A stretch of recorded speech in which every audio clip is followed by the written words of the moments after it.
Our next session, ladies and gentlemen, takes us into the boardrooms of two of Africa's most iconic airlines.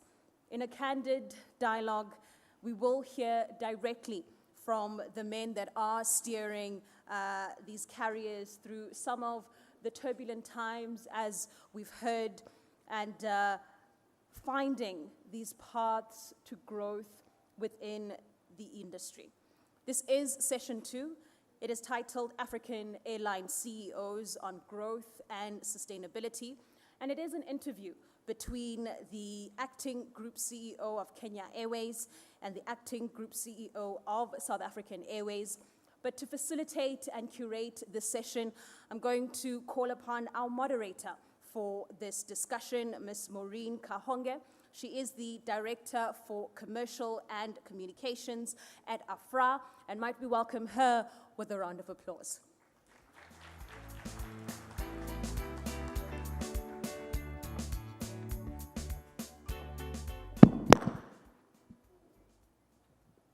Good morning, ladies and gentlemen. We've heard it all this morning from the speeches. How do we build resilient African aviation? And in more particular, how do we build resilient African airlines? African airlines are facing very many challenges. We've heard the taxes and charges, the issue of market access. We cannot exhaust that discussion because in reality, SATAM has a long way to go. We are moving, but we need more connectivity in Africa. 28% of traffic in Africa has got direct connection flights, and about 22% of intra-African traffic transits via hubs outside of the African continent. So why is this? And our African airlines, what are they facing? We are currently facing one of the most turbulent phases in the industry, the Iran crisis. We shall be looking from the eyes of two African airline CEOs. What are they doing to remain afloat, to be resilient, and to be economically viable? Because African airlines are being asked to do so much more with so much less. So they're between a rock and a hard place. Is that the reality? Or what can we do for this industry, for our airlines to thrive? So our first CEO, I want to invite with a round of applause, the CEO of Kenya Airways, Captain George Kamal.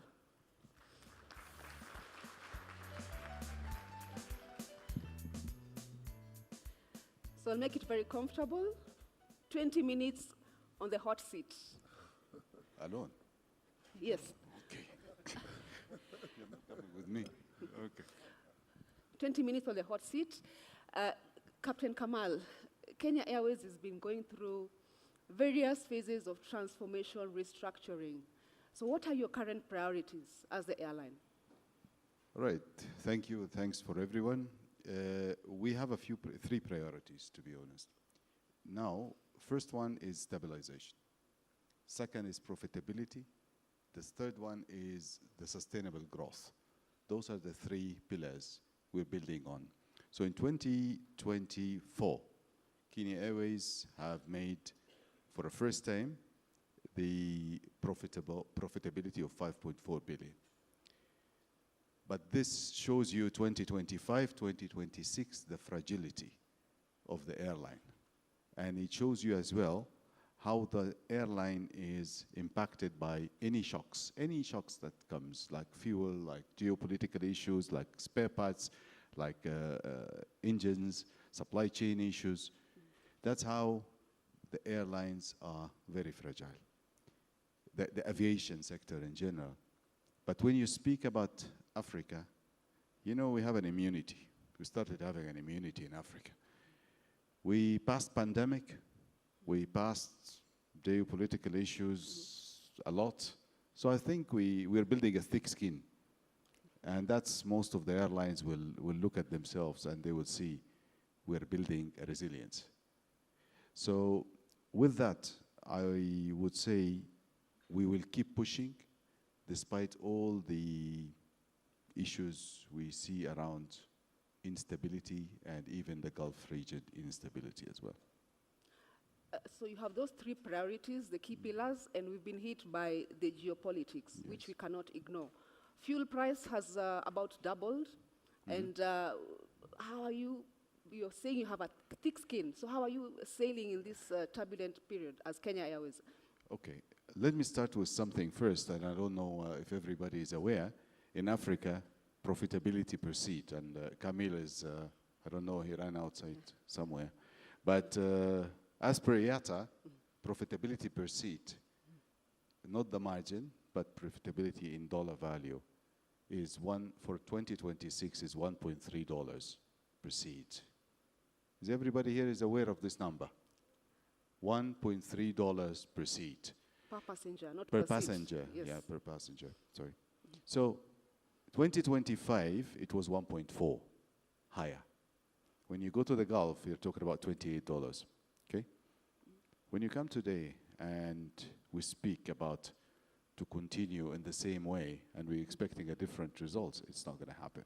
So we are focusing, one of the targets we're focusing on is a cargo, because the yield of cargo is higher. Africa exports a lot to the world, so we're focusing on that as a measure. Second thing is we had to pass some of those surcharges of fuel to the passenger. It's quite unfortunate. Quite unfortunate, but you cannot take it all on your shoulder, right? So we increased about 10% extra, which is not, it only supports, but it's not the total. Yeah. Because we went, the barrel was an 80 before, and it went 150, 200, and 200 plus. And you cannot pass all this to the passenger. But what we're looking at today, we're looking at our routes. Our current routes, so you look at the thin routes, whatever the thin routes is, and this is where you either combine destinations together, points together, or you close the thin routes.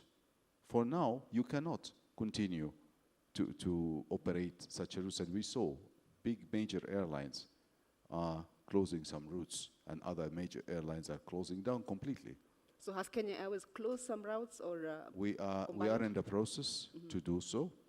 Few routes are going to be combined, not closed, and temporary slowing down on some other routes. That's more or less where we are today. The impact is huge. The impact is big, and we're working on solutions from the other side just to try to help. Ancillaries, it tries to help us more. That's what we can. Cargo, ancillaries, trying to close some routes, combine routes together, open a new routes which might be more yielding to us. So focusing on cargo, ancillaries, passing 10% to the passenger, unfortunately, and combining some routes as well. Yes. And is there any positivity that has come out of the crisis? Because we've seen the demand has gone up by about over 20% because of the hubs in the Middle East being closed. How is the positive side, or if there's anything positive for KQ from the crisis?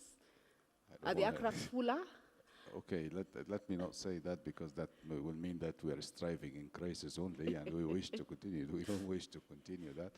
But one of the things we saw is an increased capacity and load factor, especially from the from the European, from the US, and from UK and Far East. We reached even at some stage 95% load factor and 99% load factor, which I've never seen in any airline. But this is not sustainable, and that's what when I speak to the team, I say, after this, you need to maintain at least 30% of this load factor within Africa, within your hub, regardless which hub. We're talking about definitely all the hubs in Africa have benefited out of it. All the hubs in Europe has benefited out of it. So we need to continue to benefit in Africa. And to do that, you need to have customer excellence as number one. You need to show that we are capable, we are able to support them, similar to the Gulf region as well. But that doesn't mean we're hating. We work together with the Gulf region, yeah. And we don't wish them bad. We wish them always good. But as much as there is a negative side, there is a positive side as well for us. Yeah, but I think even on the positive side, it's about time that we as Africans to enhance intra-Africa connectivity, because if we have 22% and above of intra-Africa traffic transiting via routes and hubs that are outside of Africa, this is a defining moment for us. Perhaps we need to really connect the continent and have our own hubs to drive the connectivity in Africa. We'll hear from Mr. Seshibe on what South African Airways is doing to navigate this crisis. And we've had, the numbers are good on the potential, the growth for African aviation. So what is your outlook for the continent? How do we harness this from the numbers to actual reality? Because the continent is the fastest growing in the region, estimated by what has been reported by Camille, 6%, but it's 6% of 2%. However, we need to see how do we get that to even double digits in the next decade or so. So for you, what is your outlook for the continent? I probably said it 2 times, but I'll repeat it. The biggest barrier is not the demand. The demand is there, okay? And it exists. You can see it in South Africa here, in Joburg. You can see the airport, how busy it is. There is a demand. In Africa, there is a demand. The barrier are structural. It's, again, full implementation of SATAM, which Aaron might not agree 100%. Where is he? He's gone. Okay. We need to lower taxes. We need to reduce the fragmentation. It cannot be, I don't want to name a country, but one of the countries, it has $360 or $390 per ticket in Africa, within Africa. So you open the ticket and 300 plus. Even UK, you have $190, $160. So how is this possible? Why 300 from Africa to Africa? And we need better airports. We need a easier visa regime. Like you saw between South Africa and Kenya. When they opened even before the ETA in Kenya, when they opened the visa in South Africa, we saw the traffic. We increased the flights from 2 flights to 3 to 4 to even we reached sometimes at 5 flights a day, per day. So that's what really opens up the markets for us. Yeah. And the second thing, we cannot work on our own. Outlook for Africa has to be working together. We need to put hand in hand. We need to sit with South African Airlines. We need to sit with big, small, medium, all the African airlines. We need to put hands together, and that comes to the alliance. Why do we have an alliances in Europe where they create hubs out of that alliance? And we're I don't know, we're unable or I don't know what it is. I have no clue what it is. Why we are unable to do that. Yeah, in fact, in the morning you asked a couple of rhetorical questions, and I think it's the point to unpack that who needs to do what. And on the collaboration, it's very clear. You cannot negate the importance of collaboration. So what is your vision on bringing together airlines, noting that even currently, the collaboration amongst airlines is not as much as we will need it to be? I think most of the airlines sitting here are airlines and associates and members of AFRAA and associates to AFRAA. Am I correct, SG, right? So I think something must be done from our side, definitely the AFRAA side, to come up with a proper structure for association and I think for alliance. And I think we had this discussion before with the international alliances, and they are welcoming it. They are actually looking at us and saying, there is something we can do. There is something those alliances can come, put hand in hand with this Alliance of Africa and work together. So they can benefit out of fuel, out of this, out of that, and we can benefit as they feed. And as African Airlines, we defeat into Africa, within the continent.